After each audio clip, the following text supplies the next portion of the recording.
You're listening to the Optimize Your Life podcast with Dr. Sharon Grossman, episode number 41.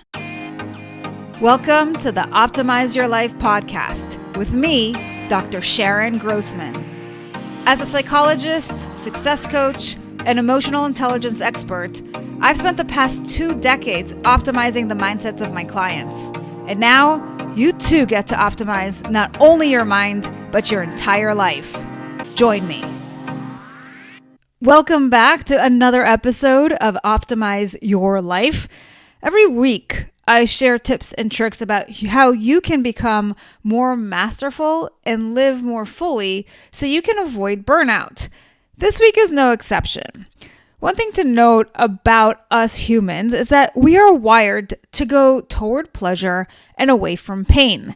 And that doesn't mean that certain things are truly physically painful. They might be psychologically painful, and that's where mindset work can come in handy. I'm sure if you take a close look at your life, you'll come across certain habits that you engage in that sabotage your health, your happiness, your productivity, and even your relationships. I know I, for one, should stay away from bread, cookies, and cakes because it bloats my stomach. And for the most part, I do a good job during the week. But once the weekend comes, I give myself allowances. So that's an example of a habit that maybe isn't working for me that I would like to improve on. Then we have certain habits that we would like to create because they are good for us but are challenging. We may not have the willpower or motivation to do them. Part of that may be because we tell ourselves it's too hard, it will take too much time, it will be boring, etc. Notice what kind of excuses you make about why you're not doing what's best for you. So now we have 2 sets of habits. The ones that aren't so great for us, or the ones we enjoy doing, and the ones that are good for us, but that we don't enjoy doing as much. What we want to be able to do is incentivize ourselves to do the hard things in life by rewarding our efforts with the habits that are easy and more enjoyable. As I stated in my book, The 7E Solution to Burnout, this is what is called temptation bundling. So let's take a look at how this works, and I'll be sharing with you an excerpt from my book on this subject. To gain mastery over any area of knowledge or skill, you need an investment of time and energy. What can get in the way of mastery is either boredom or a preference to engage in pleasurable activities. Imagine that you want to write a book. This requires thought, research in some cases, and many hours of writing and editing. While you have good intentions to sit down and write, you may become distracted by a television show or feel tempted to go out with friends for fear of missing out on the fun. All this temptation can cause distraction and procrastination and prevent you from taking strides toward your goal. Mastery requires discipline and a delay of instant gratification. One evidence-based technique that can help you overcome procrastination is temptation bundling. Research by Dr. Catherine Milkman, as discussed by author Eric Baker, a professor at the Wharton School at the University of Pennsylvania, focus on how to improve self-control through limiting access to temptation. While we all know how vital it is for us to exercise, getting to the gym might be difficult. In her study, Dr. Milkman set out to discover what level of motivation would be most successful in getting 226 students and faculty members to engage in physical activity. Milkman placed participants in 3 distinct groups. The first group received an iPod and was able to access audiobooks only at the gym. Members in the second group had audiobooks loaded onto their personal iPods and were encouraged to only listen to them at the gym. The third group received a gift card and an encouragement to work out more. The results show that the first group worked out 29% more than the second group and 51% more than the third group. The relative success of the first group resulted from bundling the temptation of the audiobooks with the challenging activity of working out, which increased the group's motivation and follow through in facing the challenge. Consider how you might physically restrict access to temptation to boost your performance in challenging tasks. Notice that the temptation used in the study did not sabotage the results of the challenge. If you are interested in optimal performance, don't load yourself up with sugary foods as a reward. This may give you immediate energy, but will only lead to your energy dropping in a short while. Instead, consider a more inspiring, motivating, or relaxing reward, such as a 10-minute meditation, stretching, or a music break. So that's a little bit about temptation bundling from my book.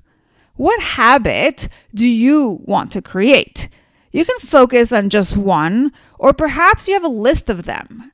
These might include eliminating breakfast if you want to start the habit of intermittent fasting, making your bed so that when you enter your bedroom at the end of the day, it is nice and organized, going to the gym to work out, calling your parents once a week to keep in touch, reading for 20 minutes a day if that's challenging for you.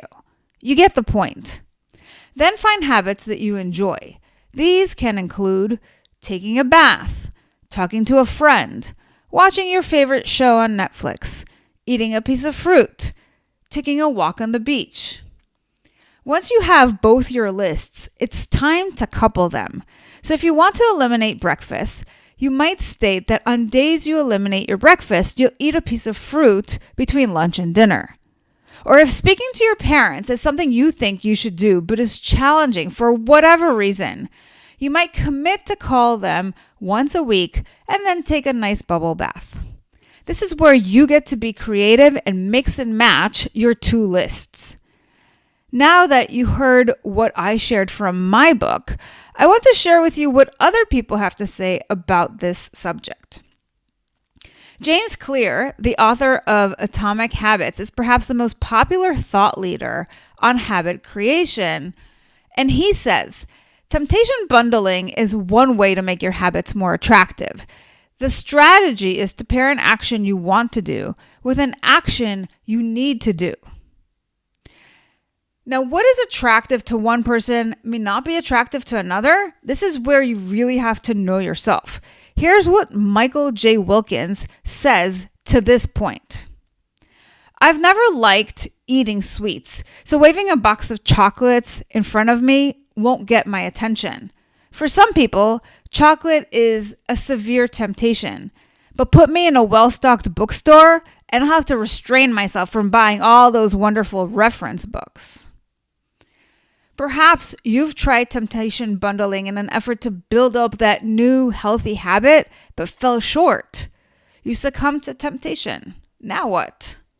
Here's what Martin Meadows of the Simple Discipline box set says. Self-discipline isn't built overnight. If you want to become mentally tougher and more in control over your temptations, play the long game and prioritize sustainability over quick results.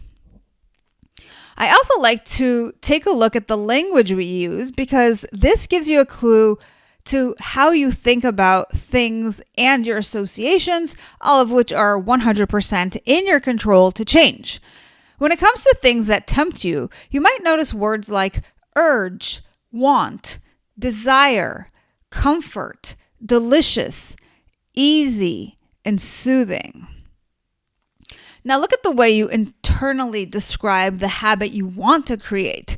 You might be using words like should, hard, pain, tough, and boring. Here's the thing.